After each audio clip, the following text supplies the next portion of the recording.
Okay, so let's do another crossed fields problem. The math part of this is actually pretty simple, so let's do that first, right? Actually, let's do a little vector stuff first. So here's a negative charge, right? A negative charge, and it's going to go down the page in this magnetic field, right? So remember, you go your index finger that way, right? Okay. Your middle finger, this is the magnetic field here, right? So your middle finger, that's the B field, right? That's the middle finger. So put your middle finger into the page, into the page, right? Okay, now, as I'm doing this right now, you can't see me because I'm in blue pen land, right? As I'm doing this, okay,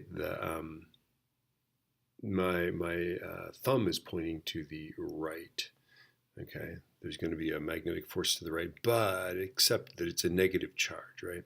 So the force will be to the left. There's actually going to be a magnetic force this way. Okay, so remember, so index finger this way, middle finger this way, my thumb pointed this way, but because it's a negative charge, the force, the magnetic force is actually to the left. This means that I have to have an electric force this way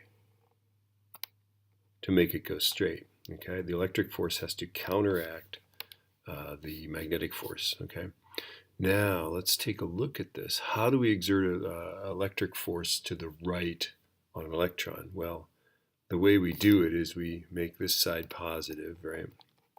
So electrons are tricky, right? Make this negative, and of course the electron would be attracted to positive, repelled by negative. There would be a force to the right, but the electric field would be to the left.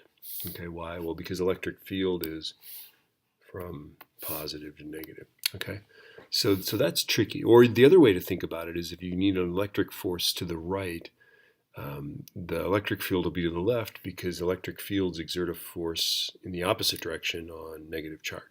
Okay, that's another way to think about it. I don't know which one's the most helpful, but there it is, right? So ultimately it would be to the left, and then to find the magnitude of the force, we just say magnetic force equals electric force. Whoops, force, electric force, right? The magnetic force is QVB. The electric force is just the electric field times the charge, right? The charge will cancel, and then you just go V times B. So 1.27 times 10 to the 5th, right, times the magnetic field, which is 0.0120 Teslas, right? And somehow a Tesla times a meter per second is equal to newtons per coulomb. How is that possible? All right. We'll figure that out here in a second. 1.27 e to the 5th times 0.012. This is 1524. The electric field is 1524, right? And that is newtons per coulomb somehow, right? Also volts per meter and all this good stuff, right? That's interesting, right? Okay. So how is that possible? How is a Tesla meter per second equal to a Newton per coulomb? Let's figure that out. By the way, you can quit watching if that's not an intriguing thing to you. Okay, so force is ILB, right?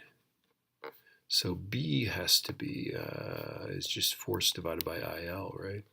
So the units of a Tesla have to be a Newton per amp meter, right? Okay. So now let's go. A Tesla meter per second is equal to a Newton per amp meter, meters per second. There we go. Okay, now we're getting somewhere here. Notice that, meters goes away. All right. Now, a Tesla. Okay, so now an amp second is a coulomb. Oh, that's cool. All right. An ampere flowing for 1 second is 1 coulomb. So a Newton per coulomb is electric field. There we go. All right. Wow, what a boring video. I'm so sorry about this.